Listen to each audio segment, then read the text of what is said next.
Hello everyone, I hope आप सभी अच्छे होंगे। तो जीएस दृष्टि का जो है इंडियन पॉलिटी का ये है इंग्लिश के अंदर हम इसको कवर करेंगे पूरा। तो आइए स्टार्ट करते हैं। सबसे पहले इंडियन पॉलिटी का जो है the constitutional development of India के बारे में समझेंगे। क्या है कि इंपॉर्टेंट एक्ट्स जो कंपनी रूल ने बनाए थे। आपको पता है कि रेगुलेटिंग एक्ट जो है 1773 में आया था 1773 में, और ये pass by the British parliament. और इसका एम क्या था? To abolish corruption and maladministration. जो भी करप्शंस कंपनी जो कर रही थी, कंपनी के जो लोग कर रहे थे उनको रोकने के लिए बनाया गया था। प्लेबलेंट कंपनी के अंदर जो सिचुएशन बना हुआ था, इसका प्रोविजंस क्या था? Madras presidency, Bombay presidency and governor of the Bengal जो है अंडर द कोलकाता प्रेसिडेंसी होंगे तीनों। ठीक है।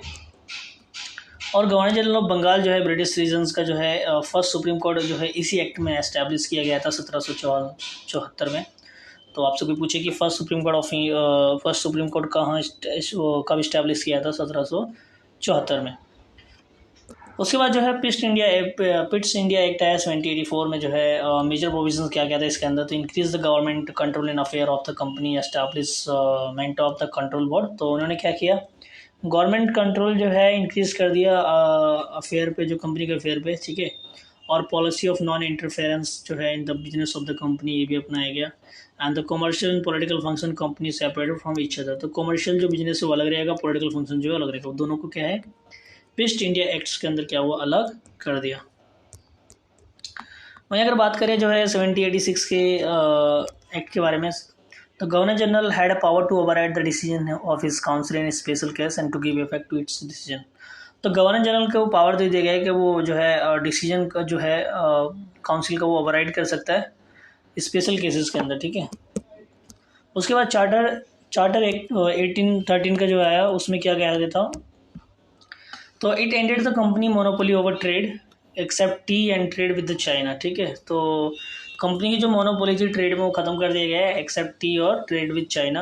And the right to control over Indian territory revenue for next 20 years to be company. तो ये भी जो है दे दिया गया। तो फर्स्ट टाइम जो है made provision to invest 1 lakh रुपये per year on the education of Indians. तो पहली बार जो है 1 लाख रुपये जो है इन्वेस्ट करने का जो है प्रावधान बनाया था पर ईयर्स इंडिया के अंदर। उसके बाद आता है चार्टर एक्ट 1833 का जो है उसमें इंपॉर्टेंट जो प्रोविजन थे कि कंपनी कॉमर्शियल जो प्रिविलेज है वो क्लोज डाउन कर दिया गया। और provision for the company to do only administrative work. ठीक है। ये बना दिया गया कि आपको केवल जो है ओनली एडमिनिस्ट्रेटिव वर्क करना है। ठीक है। And governor general of Bengal now become the governor general of India. Very important. तो इसी एक्ट में क्या हुआ, गवर्नर जनरल ऑफ बंगाल जो थे वो गवर्नर जनरल ऑफ इंडिया बना दिए गए। ठीक है। To enact law, a law member included in the Governor General of Council. Macaulay the first legal member था। मैकॉले जो है फर्स्ट लीगल मेंबर थे वो। The legislative power were taken away from the Bombay Madras presidency. तो legislative जो power थे वो क्या है, बॉम्बे और मद्रास प्रेसिडेंसी से ले लिया गया। तो कहने का मतलब है कि गवर्नर जनरल ऑफ काउंसिल में जो है मैकॉले जो है इसके अंदर इंक्लूडेड था। चार्टर एक्ट 1853 का जो आया था वो salary of member board control of its officer would be fixed. तो ये फिक्स कर दिया गया। ठीक है। By government finance was given by company. Number of directors reduce 24 to 18। तो नंबर ऑफ डायरेक्टर्स भी जो है आपको रिड्यूस कर दिए गए 24 से 18। And 6 member nominated by the crown. Government of India act 1858 का जो है आया था 1858 का, जिसमें control of Indian administrating taken away from the company given to British crown. तो अब जो है आपको पता है कि जो कंट्रोल ऑफ इंडियन एडमिनिस्ट्रेशन जो है ले लिया गया और ब्रिटिश क्राउन को जो है दे दिया गया। Secretary of state for India जो है board of director, board of control जो है all vested right of the both given secretary of the state. अब जो सेक्रेटरी ऑफ स्टेट के पास जो है दोनों पावर आ गए, जो डायरेक्टर ऑफ जो control of board of control था और बोर्ड ऑफ डायरेक्टर का, किस पे आ गया, secretary of state for India. अब जो है न्यू नेम जो है गवर्नर जनरल ऑफ इंडिया जो है वाइसरी पड़ गया अब। ठीक है। और direct representative of the British crown in India. अब तो क्या था, डायरेक्ट रिप्रेजेंटेटिव था कौन, viceroy of British crown in India. अब ब्रिटिश क्राउन के अंडर में जो है कौन कौन से एक्ट है वो आपको बताना चाहिए। Indian council act 1861। Power of viceroy to promulgate the ordinance in emergency and maximum period for ordinance was force in 6 month. तो इमरजेंसी पावर जो है वाइसरा को दे दिया गया था, और साथ में जो है जो मैक्सिमम पीरियड होगा ऑर्डिनेंस का वो कितने मंथ का होगा, 6 मंथ का होगा। ठीक है। Empower the viceroy council to make a law, और एम्पावर कर देगा वाइसराय को कि वो काउंसिल, वाइसराय काउंसिल को वो लॉ बना सकते हैं। तो लॉर्ड कैनिंग जो है डिपार्टमेंटल सिस्टम के अंदर वो था। Expansion of viceroy executive council हुआ इसी में, और जो प्रोविजन क्या क्या है, बॉम्बे मद्रास रेस्टोर्ड पावर, क्या क्या दे दिया, legislative power and override the council if necessary. उसके बाद जो है गवर्नमेंट इंडियन काउंसिल एक्ट 1892 का आया। The member of legislative council were empowered to express their view on the budget. तो इसके अंदर क्या था कि मेंबर ऑफ जो काउंसिल थे उनको पावर दे दिया गया कि वो अपने व्यूज़ को क्या कर सकते हैं, एक्सप्रेस कर सकते हैं।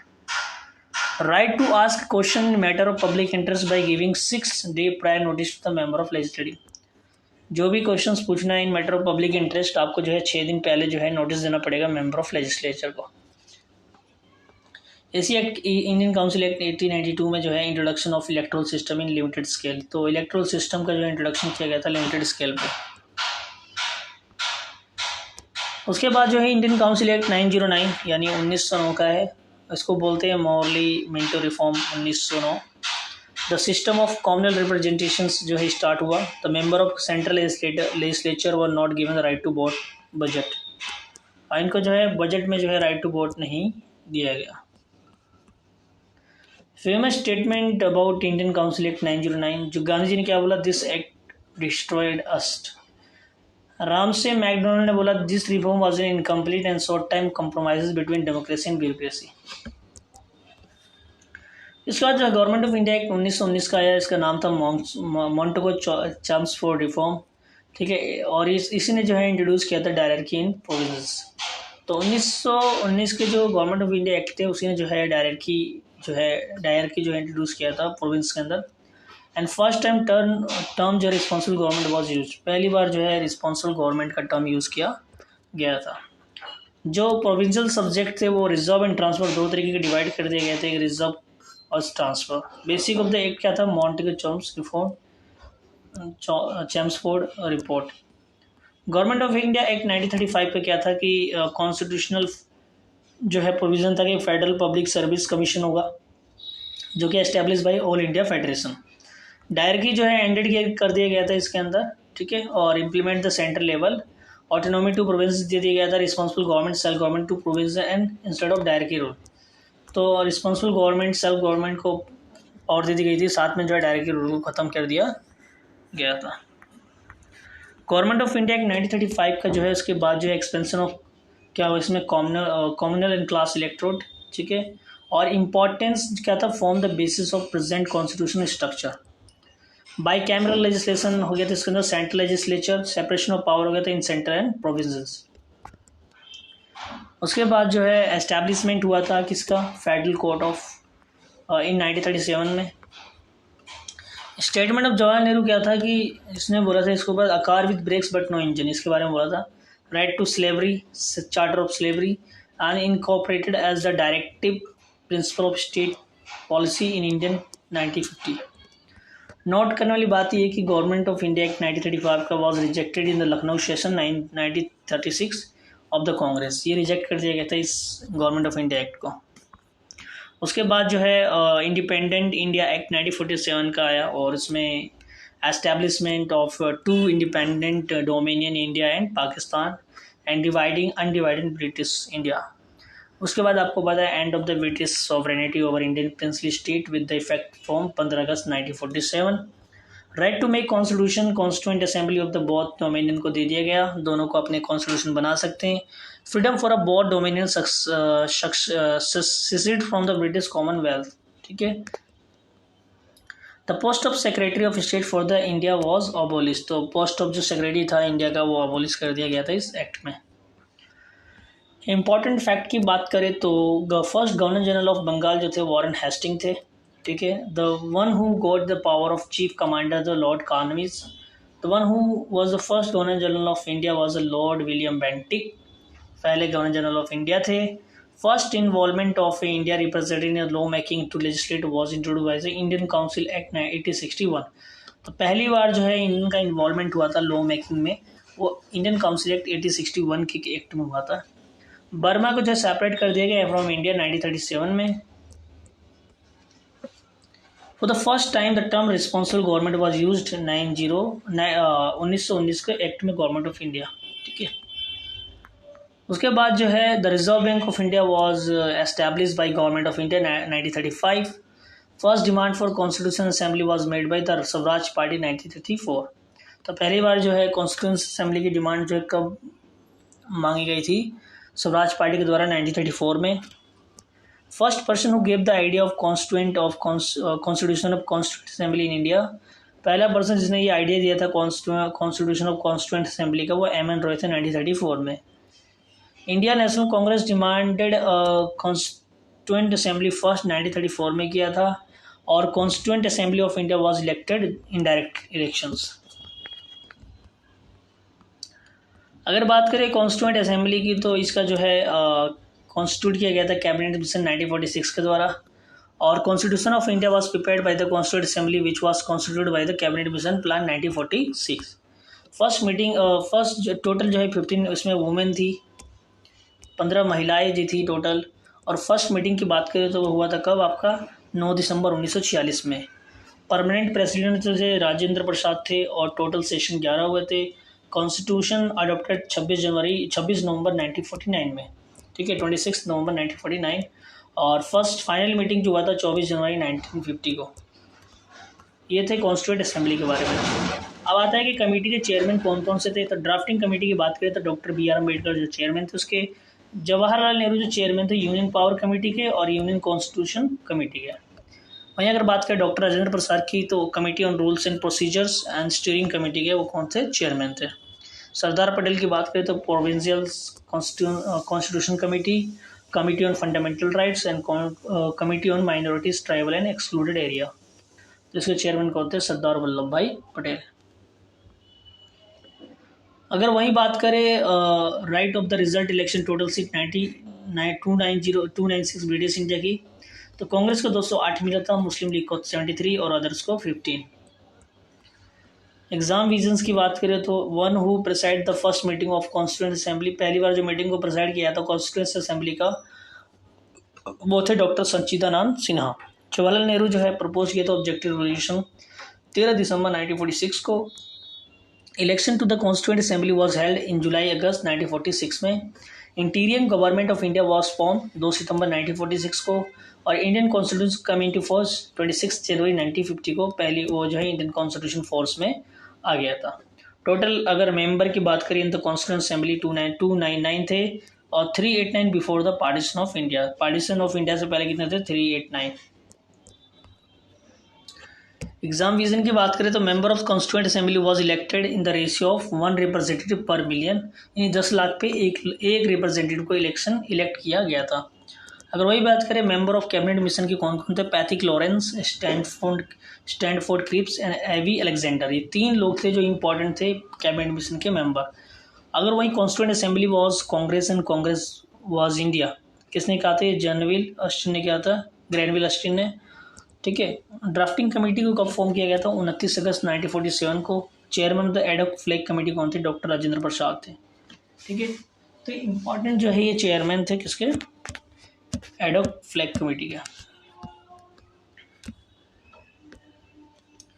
अगर वही बात करें first last governor general of viceroy of India, तो रॉबर्ट क्लाइव जो है गवर्नर जनरल ऑफ बंगाल थे, इससे इतने तक। वॉरेन हेस्टिंग थे गवर्नर जनरल बंगाल थे, first governor general of Bengal जो है वॉरेन हेस्टिंग थे। लॉर्ड विलियम बेंटिंग की बात करें तो first governor general of India, वो भी चार्टर्ड एक्ट 1833 से बने थे। लॉर्ड कैनिंग की बात करें तो first viceroy of India. Lord Mountbatten जो थे लास्ट वाइसरॉय जो और first governor general of independent India थे। सी राजा गोपालचारी जो थे वो आपके first and last governor general of independent India, first and last governor general of independent India. First meeting जो है 9 दिसंबर 1946 को हुई थी। टेम्परेरी प्रेसिडेंट थे डॉक्टर सच्चिदानंद सिन्हा, परमानेंट प्रेसिडेंट कौन थे? डॉक्टर राजेंद्र प्रसाद। कॉन्स्टिट्यूशनल एडवाइजर जो थे आपके sir B N Rau. Time taken कितना लगा? टाइम 2 साल 11 महीने 18 दिन जो है बनने में टोटल टाइम लगा। डिबेट ऑफ ड्राफ्ट जो है 144 दिन का चला, 114 डेज। टोटल एक्सपेंडिचर जो हुआ 63,96,729 रुपीज़। टोटल मीटिंग जो है 3 टाइम्स हुआ। कॉन्स्टिट्यूशन अडॉप्टेड 26 नवंबर 1949, और फोर्स में जो आया 26 जनवरी 1950 में आया फोर्स में। इंटीरियम गवर्नमेंट की बात करें जो कि 26 अक्टूबर 1946 को फॉर्म हुआ था। जवाहरलाल नेहरू कौन थे आपके external affair and commonwealth relations के मिनिस्टर। वल्लभ भाई पटेल थे आपके home broadcasting information broadcasting minister. And C Rajagopal ji जो एजुकेशन के थे। लियाकत अली जो फाइनेंस। जोगेंद्र नाथ मंडल जो है लॉ। अब्दुल रब निस्तार जो है post and air. Doctor Rajendra Prasad जो थे food and agriculture. And C.H. Bhabha जो थे works mine and power. And Baldev Singh जो थे डिफेंस। एंड चुंद्रीगर जो थे कॉमर्स के थे। सोर्स ऑफ द कॉन्स्टिट्यूशन की बात करें तो Indian measure of the Indian constitution from government of India 1935 सबसे ज़्यादा जो है 1935 की गवर्नमेंट ऑफ इंडिया एक्ट से लिया गया है, जबकि कुछ चीज़ें जो है अलग अलग कंट्री से अडॉप्ट की गई है। तो सबसे पहले यूनाइटेड स्टेट ऑफ अमेरिका की बात करते हैं। वहाँ से preamble, judicial review, independence of judiciary, fundamental right and office of the vice president and procedure of impeachment of the president, ये सभी जो है कहाँ से लिया गया है यूनाइटेड स्टेट ऑफ अमेरिका से। ब्रिटेन की बात करें तो parliamentary form government, rule of law, cabinet system, single citizenship, bicameral legislatures, law making procedures and parliamentary privilege, progressive rights. वहीं अगर बात करें फ्रॉम कनाडा तो federal system with the strong centre, appointment of governor by the centre and advisory jurisdiction of supreme court and residuary power to vested in the centre. Ireland से जो लिया हमने DPS पे लिया है, directive principle of state policy, method of election of president and nomination of some member in the Rajya Sabha, ये कहाँ से लिया हमने आयरलैंड कंट्री से लिया है। साउथ अफ्रीका से जो लिया हमने procedure of constitutional amendment and election of the member of Rajya Sabha. Japan से लिया है procedure establish by the law, हमने कहाँ से लिया है जापान से। एग्जाम रीजंस की बात करें तो रशिया की बात करें तो हम रशिया से लिया आपका यूएसएसआर से fundamental right, fundamental duties, idea of justice in preamble, socio economic and political. Australia की बात करें तो joint sitting of both house of the parliament, language of the preamble and freedom of trade, commerce and introduce intercourse concurrent list. Exam vision की बात करें तो it is supreme in the Indian political system that is the constitution. तो provision related to the emergency was बोरो, कहाँ से लिया गया वाइमिनार constitution of Germany. ठीक है, provision has been made for governor to reserve bill for the constitution of president, ये हमने Canada से लिया है, जहाँ पे जो है गवर्नर जो है रिजर्व कर सकता है bill for the constitution of president. The world first written constitution जो है USA का है। ऑब्जेक्टिव रेजोल्यूशंस की बात करें तो ये प्रेजेंट किया गया था 13 दिसंबर 1946 को, प्रेजेंटेड बाय जवाहरलाल नेहरू, और अडॉप्ट किया गया था 22 जनवरी 1947 को। इसमें कुछ मेन एलिमेंट क्या थे, sovereign, socialist, secular and democratic Republic. अगर वहीं बात करें इक्वलिटी की तो स्टेटस एंड अपॉर्चुनिटी की इक्वलिटी दिया गया था, justice, social, economic and political. Liberty की बात करें तो of thought, of expressions, of faith, of belief end of worship, तो ये लिबर्टी का दिया गया था। सोशलिस्ट में जो था आपका world include in the preamble by 42nd constitutional amendment 1976, ये 3 वर्ड जो है इंक्लूड किए गए थे, सोशलिस्ट, सेकुलर एंड इंटीग्रिटी। ये कब किया गया था 42nd अमेंडमेंट 1976 को। Decision of supreme court on preamble part of the constitution accepted in SR Bommai versus union of India, concept clear किया गया था। केशवन भारती केस और केरला स्टेट केस एक्सेप्टेड किया गया था, नॉट एक्सेप्टेड बेरुवारी केस को। तो इसमें बोला गया था कि part of the constitution in 2 के अंदर इसमें नहीं एक्सेप्ट नहीं किया गया था कि पार्ट ऑफ द कॉन्स्टिट्यूशन है आपका प्रीएम्बल। किसने बोला था, it is the heart and soul of the constitution, that is की heart and constitution soul constitution preamble को बोलते हैं। The preamble as a political horoscope of India constitution was called, KM Munshi ने बात बोली थी। Doctor BR Ambedkar has called heart and soul to the article of Indian constitution, that is the right to constitutional remedy, article 32। तो article 32 constitutional remedy का जो है doctor BR Ambedkar ने heart and soul of to the article of the constitution बोला है। And constitution has been elected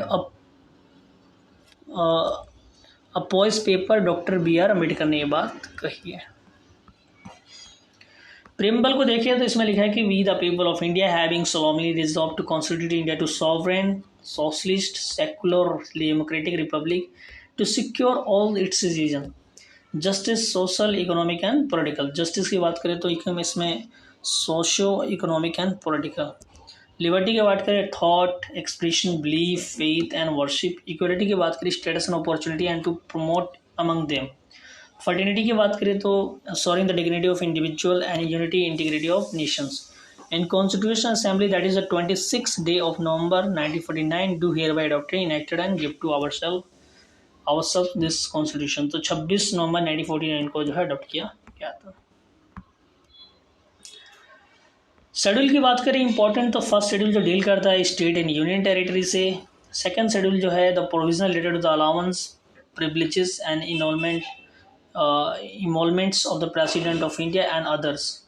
third schedule contain करता है oath and affirmations. First schedule जो है allocation of seat in the Rajya Sabha state and union territory. Fifth schedule जो आपको पता होना चाहिए administration and control the schedule area and schedule tribe area. Six schedule की बात करें तो it contain administration of the tribal area Assam Meghalaya Tripura and Mizoram. ठीक है, ये कुछ 1 2 3 4 स्टेट है, यहाँ पे जो है एडमिनिस्ट्रेशन जो है उसके लिए जो है डील करता है। सेवन शेड्यूल जो है union state and concurrent legislative list जो है ना यूनियन स्टेट एंड कॉन्करेंट, इससे डील करता है। एट्थ शेड्यूल जो है language recognize by the constitution, जो है 22 लैंग्वेज को जो है रिकॉग्नाइज किया गया है, उससे डील करता है। नाइन्थ शेड्यूल जो है validation of certain act and regulations. Tenth schedule है disqualification of basis of election defection. तो disqualification on the basis of defection जो है 10th शेड्यूल डील करता है। 11th शेड्यूल जो है provision related to the panchayat and 12th schedule provision related to the municipalities. Governance system की बात करें तो ओल्डेस्ट फॉर्म जो है आपको पता है मोनार्की, फिर ruler and king. Modern form में बात करें तो democracy, ruler and prime minister and president. तो किंग को आपको पता है हेरिडेटरी पोस्ट होती है, source of power king himself होता है। एग्जांपल ले सकते हो Saudi Arabia, UAE, Oman, Qatar, Bhutan, ये कुछ एग्जांपल है आपके मोनार्की सिस्टम के। प्राइम मिनिस्टर प्रेसिडेंट की बात करें post based on merit and source of the power of public. Example USA, Britain, India, France, Canada. Main form of democratic system of government कौन है? प्रेसिडेंशियल फॉर्म होता है और एक होता है parliamentary form.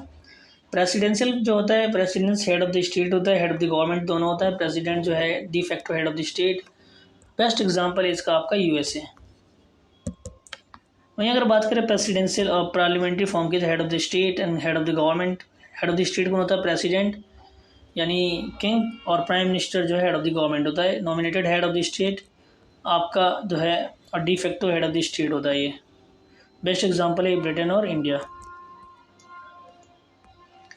Important element of the state चार होते हैं, government, sovereignty, population and defined territory. ये चार जो है एलिमेंट ऑफ द स्टेट होते हैं जिससे मिलकर जो स्टेट बनता है। एग्जामिनेशन की बात करें तो another name for parliamentary system of government is the cabinet form of government. तो पार्लियामेंट्री सिस्टम ऑफ गवर्नमेंट को क्या बोलते हैं? कैबिनेट फॉर्म ऑफ गवर्नमेंट बोलते हैं। प्रेसिडेंशियल फॉर्म ऑफ गवर्नमेंट को बोलते हैं presidential government system. The country which is considered originator of parliamentary form of government is Britain। जिसने पार्लियामेंट्री फॉर्म ऑफ गवर्नमेंट का ओरिजिनेट किया है वो ब्रिटेन है। The only source of power in India is the people. India is Republic, that means head of the state is elected. Head of the state क्या होता है? Elected होता है, जो रिपब्लिक कंट्री होती है। India federalism is called the cooperative federalism by Granville Austin ने ये बात कही है। ठीक है, India is called the quasi federal, ये किसने कहा है? केशी वेयर ने कहा है। नेशनल सिंबल की बात करें तो नेशनल फ्लैग जो है ट्राई कलर है, आपको पता है design by the Pingali Venkayya. Length जो है 3:2 अडोप्ट किया गया था 22 जुलाई 1947 को। कलर ऑफ स्ट्रिप की बात करें तो saffron symbol of strength and courage, white जो है symbol of peace and truth, and green जो है symbol of fertility and growth. Wheel जो है इसमें ब्लू कलर का है, स्पॉक 24 है spokes, and symbol of justice progress Ashoka pillar taken from Sarnath.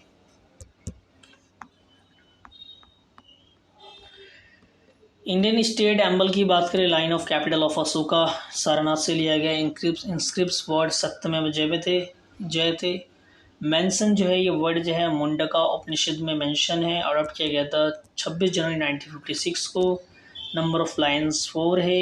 Elephant इनक्रिप्सिस right bull, ठीक है। मिड में जो है अशोक व्हील है और लेफ्ट में हॉर्स है। नेशनल एंथम की बात करें तो जन गण मन फ्रॉम गीतांजलि से लिया गया है एंड ऑथर इसकी कौन था, रविंद्रनाथ टैगोर। अडॉप्ट किया गया था 24 जनवरी 1950 को। फर्स्ट सॉन्ग किया गया था 27 दिसंबर 1911 को at Kolkata session of Congress. Playing time है 52 सेकेंड। नेशनल सॉन्ग की बात करें तो वंदे मातरम फ्रॉम आनंद मठ से लिया गया है। ऑथर कौन थे, बकिंगम चंद्र चटर्जी। अडॉप्ट किया गया था 24 जनवरी 1950 को। फर्स्ट सॉन्ग किया था 1896 में। नेशनल कैलेंडर की बात करें, based on Saka era and with the Georgian calendar. Adopt किया गया था 22 मार्च 1957 को। First month Chaitra and last month क्या होता है, फाल्गुन।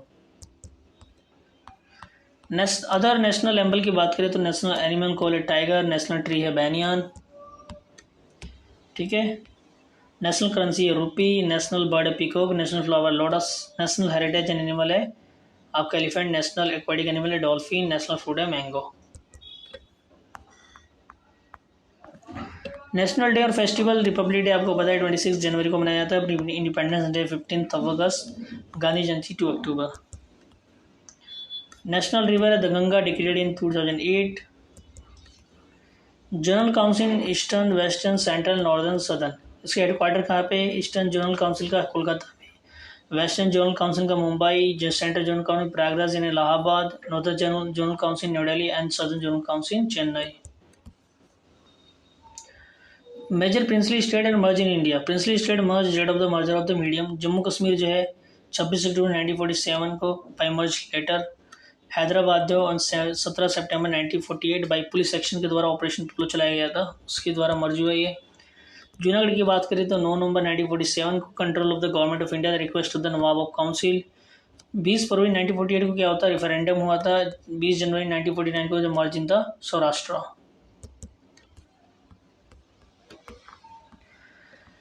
इंडियन कॉन्स्टिट्यूशन की बात करें और आर्टिकल जो डील करता है आप देख सकते हैं। आर्टिकल इसके अंदर कौन कौन से हैं। पार्ट 1 में जो है यूनियन एंड इट्स टेरिटरी, जो आर्टिकल 1 से लेकर 4 तक डील करता है। पार्ट 2 है सिटीजनशिप, 5 से लेकर 11 तक जो है डील करता है। पार्ट 3 है फंडामेंटल राइट्स, 12 से लेकर 35 तक। पार्ट 4 है directive principle of state policy, 36 से लेकर 51 तक। ये बहुत इंपॉर्टेंट पार्ट्स जो आपको याद होने चाहिए। पार्ट 4 है फंडामेंटल ड्यूटीज़, 51A जो है आर्टिकल डील करता है। पार्ट 5 है यूनियन, 52 से लेकर 151 तक डील करता है। चैप्टर 1 है इसके अंदर एग्जीक्यूटिव, जो कि आर्टिकल 52 से 78 तक डील करता है। चैप्टर 2 है आपका पार्लियामेंट, जो कि 79 से 122 तक। उसके बाद है chapter 3 legislative power of the president, जो कि 123 आर्टिकल डील करता है। चैप्टर अगर 4 की बात करें तो यूनियन जुडिशरी, जो कि 124 से लेकर 147 तक। चैप्टर 5 जो है competent auditor general of India, 148 से लेकर 151 तक। पार्ट 6 में जो है स्टेट डील करता है, जो कि 152 से 237 तक डील करता है।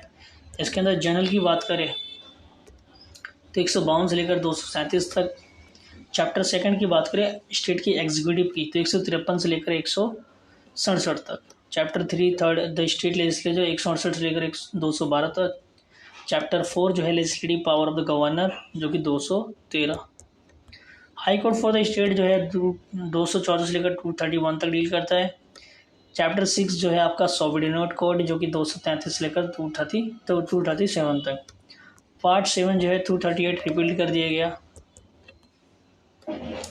पार्ट 8 में जो है यूनियन टेरिटरी 239 241। पार्ट 9 में जो है पंचायत 243 पार्ट 9A में जो है municipalities 243P 243ZG and part 9B जो cooperative society 243ZH 243ZT। Part 10 में जो है शेड्यूल ट्राइब एरिया। पार्ट 2 में जो है इसके अंदर 245 263 relation between the union state. Chapter 1 जो है लेजिस्लेटिव रिलेशन 245 255। चैप्टर सेकंड जो है एडमिनिस्ट्रेटिव रिलेशन 263।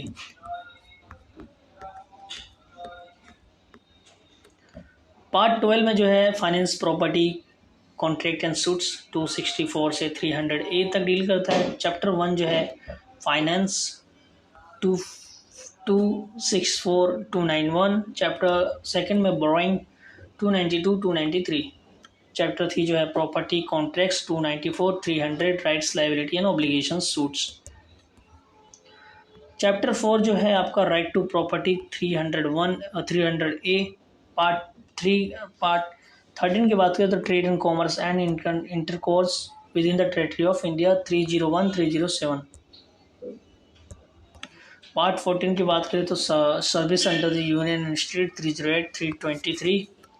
चैप्टर 1 इसके अंदर बात करें सर्विसेज की तो 308 314। Chapter second public service commission जो है 315 से लेकर 323 तक। 14A ट्रिब्यूनल जो है डील करता है 323A से लेकर 323B तक। इलेक्शन की बात करें तो 324 से 329 से डील करता है। Special provision related to certain classes 330 से लेकर 342A तक। ऑफिशियल लैंग्वेज की बात करें तो 343 से 351 तक। चैप्टर जो है अगर बात करें 1 की ऑफिशियल लैंग्वेज के अंदर लैंग्वेज ऑफ यूनियन जो है 343 से लेकर 344 तक। रीजनल लैंग्वेज की बात करें तो 345 से लेकर 347 तक। Chapter 3 language of the supreme court and high court 348 से लेकर 349 तक। अगर हम बात करें चैप्टर 4 की स्पेशल डायरेक्टिव की 350 से 351 तक। चैप्टर पार्ट 18 के अंदर इमरजेंसी प्रोविज़न 352 से लेकर 360 तक। पार्ट 19 में जो है मिसलिनियस है 361 से लेकर 367 तक। पार्ट 20 में amendments of the constitution 368, temporary transition special provision 369 392। Shorts title commencement authoritative text in Hindi repeals 393 से 395 तक। Linguistic provision state reorganisation commission और कमेटी की बात करें तो प्रोविजन देखो प्रोविंसेस कमीशन जो है आपको कॉन्स्टिट्यूट किया गया था इन जून 1948 को। चेयरमैन कौन थे इसके? एस के धार। रिपोर्ट सबमिट किया गया था दिसंबर 1948 को। रिकमेंडेशन क्या था? State were form on the basis of administrative convince not linguistic basis. S के धार ने बोला था कि जो स्टेट फॉर्म होना चाहिए on the basis of the administrative convince के, नॉट द लिंग्विस्टिक बेसिस पे। इसके बाद क्या हुआ? जेबीबी कमेटी आया जो कि दिसंबर 1948 को कॉन्स्टिट्यूट किया गया था। मेंबर कौन थे इसके? जवाहरलाल नेहरू, वल्लभ भाई पटेल एंड पट्टभाई श्रीमालू। तो जवाहरलाल नेहरू वीपी, तो आप इस शॉर्ट फॉर्म से भी कमेटी को जान सकते हो। और रिपोर्ट सबमिट किया गया था अप्रैल 1949 को। रिकमेंडेशन था इसके अंदर reject the demand for the reorganization state on the linguistic basis पे।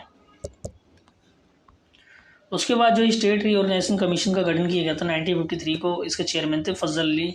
मेंबर कौन थे? KM Panicker and HN Kunzru. Report को जो सबमिट किया गया था इन द ईयर 1955 में। रिकमेंडेशन क्या था इसके अंदर? Recommendation for the state reorganization on the linguistic basis पे। तो लिंग्विस्टिक बेसिस पे जो है आपका स्टेट रीऑर्गेनाइजेशन कमीशन जो है बोला था।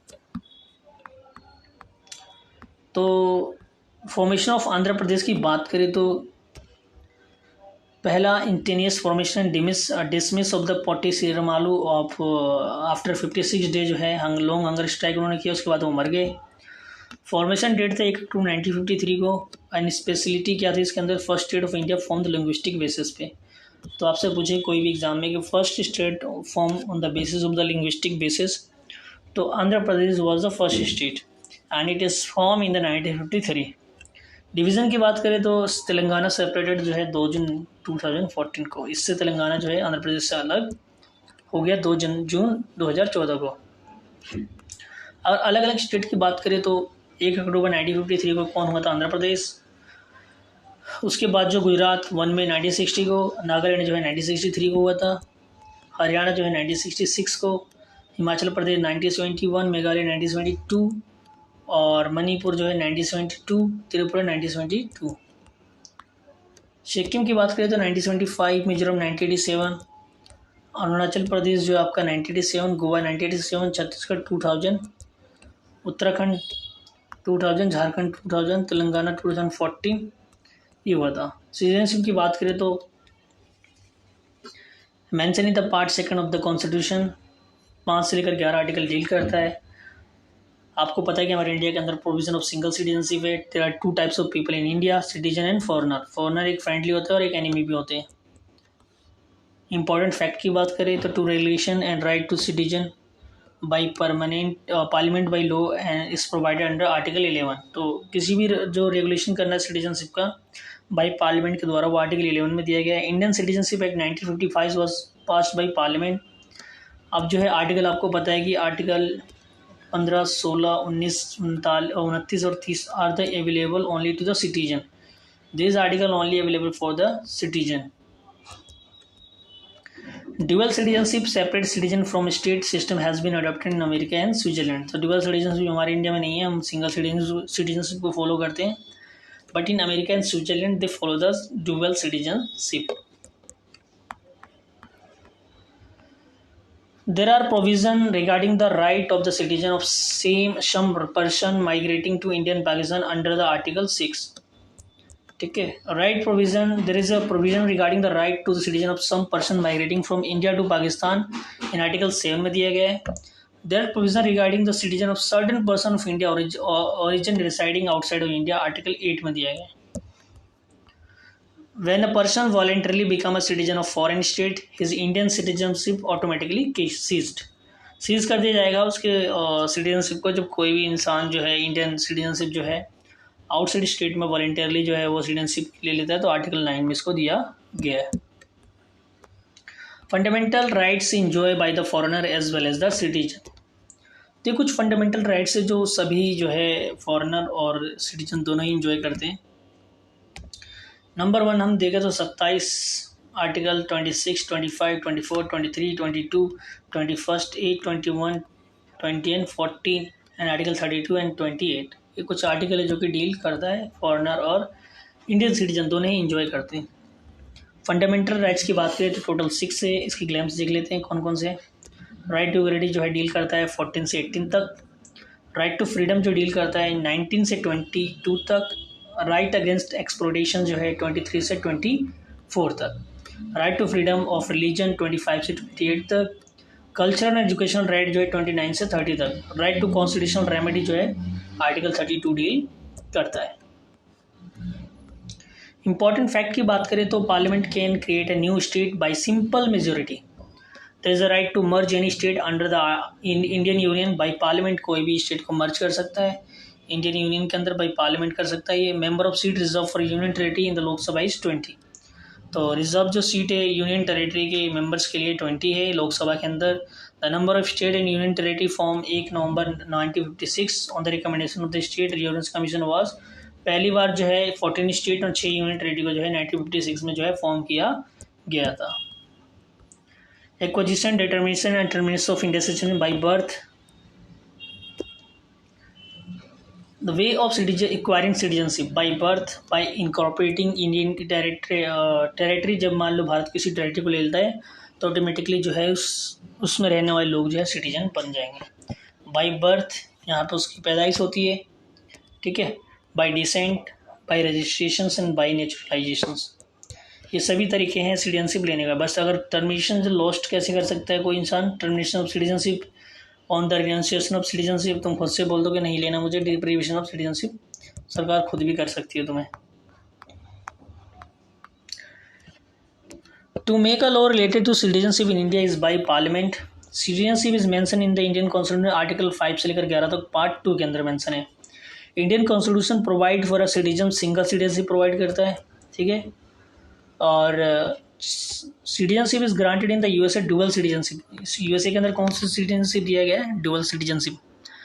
According to Indian citizenship act 1955 to obtain Indian citizenship by registration of person of India origin has to reside in India since 5 year. कम से कम 5 साल से ऊपर रहना चाहिए यहाँ पे।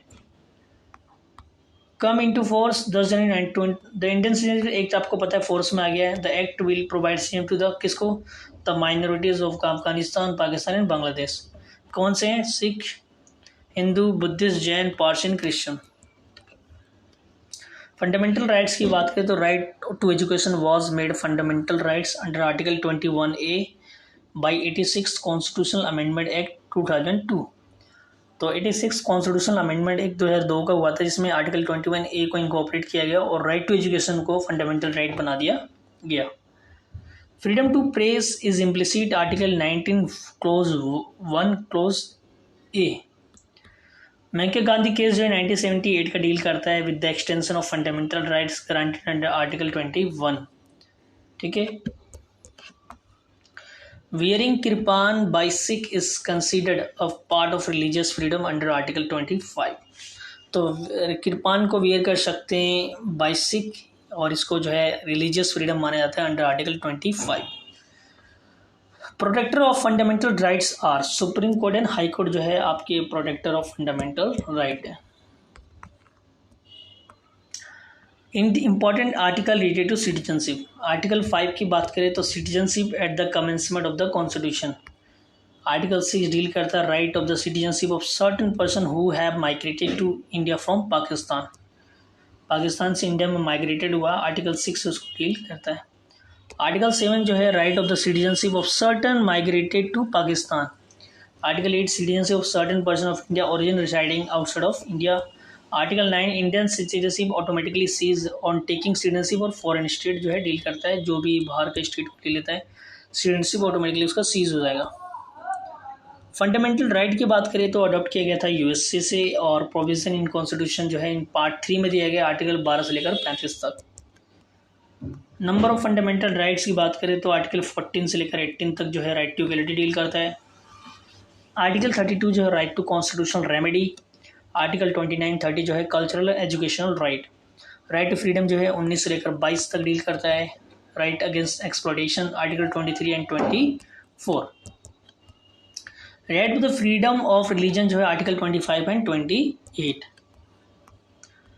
आर्टिकल 21 की बात करें तो 21 जो है बोलता है no person shall be deprived of his life और personal liberty except according to procedure establish by law. किसी की भी पर्सनल लाइफ एंड लिबर्टी को नहीं छीन सकते एक्सेप्ट जो है प्रोसीजर एस्टैब्लिश बाई लॉ होना चाहिए। Govind versus state of MP और Khadak Singh versus state of UP जो है इससे जो है article 91 close A1 close D जो है सब क्लोज डी जो है right free movement throughout territory of India got a right of privacy when it was merge 21 right to life. अब तो राइट टू प्राइवेसी भी है फंडामेंटल राइट है।